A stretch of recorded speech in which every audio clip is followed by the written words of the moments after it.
salah. Loh, saya mau tanya sekarang sama calon tong. Moga-moga bener nih.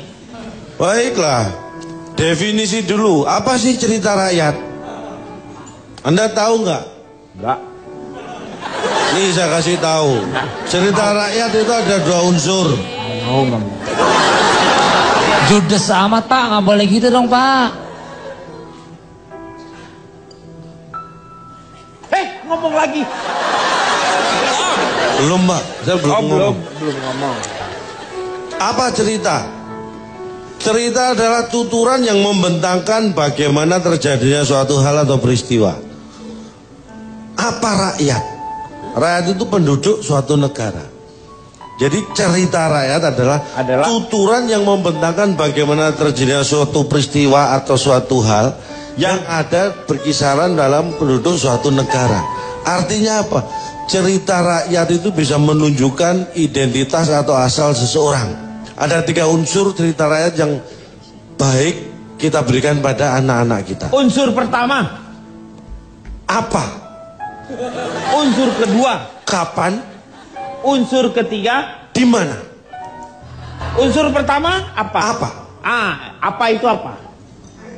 Apa itu adalah pertanyaan yang menyatakan atau ingin mendapat jawaban apa yang harus diceritakan. Karena ini cerita rakyat, yang diceritakan harus cerita rakyat. Jadi apa itu tentang kontennya sebenarnya. Kontennya harus kita pilih untuk anak kita. Jangan memberikan cerita yang justru membuat dia terhambat imajinasinya dan juga mentalnya. Misalnya cerita-cerita yang bersifat intimidatif.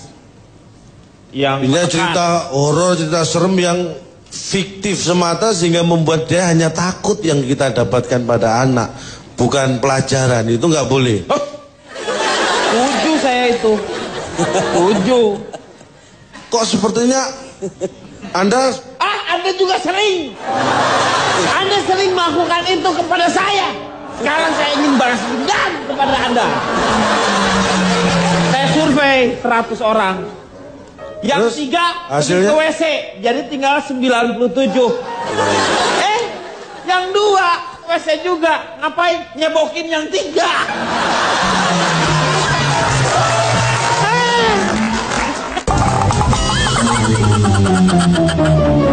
Misalnya cerita-cerita yang bersifat intimidatif.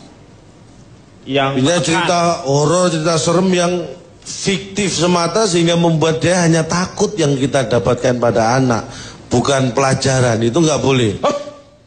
Setuju saya itu. Setuju. Kok sepertinya Anda juga sering. Anda sering melakukan itu kepada saya. Sekarang saya ingin balas dendam kepada Anda. Kapan? Unsur yang kedua. Enggak, balas dendamnya kapan? Itu kapan itu unsur yang kedua. Unsur yang pertama apa? Ya, kedua kapan? Iya ini. Karena kita ingin memberikan transfer nilai dari cerita rakyat ini kita sampaikan. Makanya harus memilih kapan itu berhubungan dengan waktu yang tepat. Kapan waktu yang tepat ketika anak-anak bisa menyerap cerita itu? Kapan? 1, saat santai. Dan lebih tepat lagi saat mau tidur. Berikutnya kalau Anda sudah tahu apa yang ingin Anda berikan, kapan, di mana, itu harus tepat juga. Di mana? Saya melakukan survei 100 orang saya survei. Anda salah, ini 100 anak. Hah? Iya. 100 anak. 100 orang tapi masih anak-anak. Kan orang dia udah bentuknya orang. Cuman masih anak-anak. Saya survei 100 orang. Yang 3 pergi ke WC, jadi tinggal 97. Yang 2 WC juga. Ngapain? Nyebokin yang 3.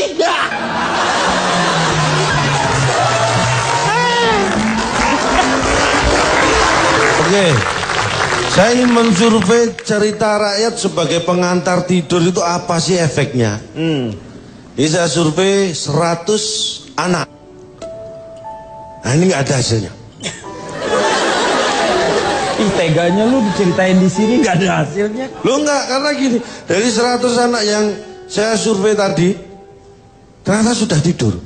Jadi saya nggak bisa nanya kan, saya nggak putus asa. Ya. Terus saya cari 100 anak yang bangun.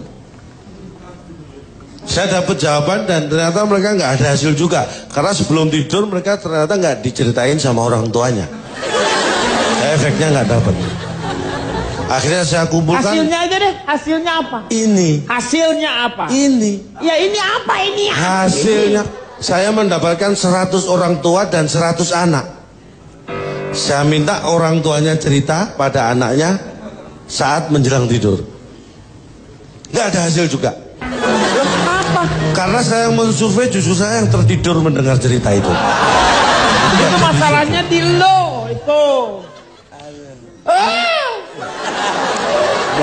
Dan ternyata cerita rakyat yang berbeda itu memberi efek yang berbeda pada anak yang mendengarkan. Ya. Interupsi. Saya cuma jadi mau sedikit nanya sama Cak, tolong nih. Lontong, Pak. Cak Lontong. Ya, silakan. Bagaimana kalau seorang bapak cerita kepada anak, kemudian anak itu jadi penakut, nggak berani keluar? Itu antisipasinya kayak apa tuh? Ada kan cerita yang sampai mau pipis pun dia tidak berani sampai ngompol atau apa? Itu gimana itu? Saya nggak paham. Misalnya dia takut apa nih? Keluar rumah. Takut keluar rumah. Ceritanya di luar rumah. Dia takut kegelapan. Ceritanya pas malam-malam. Di luar rumah malam-malam. Dia takut jangan sampai ngompol di tempat tidur.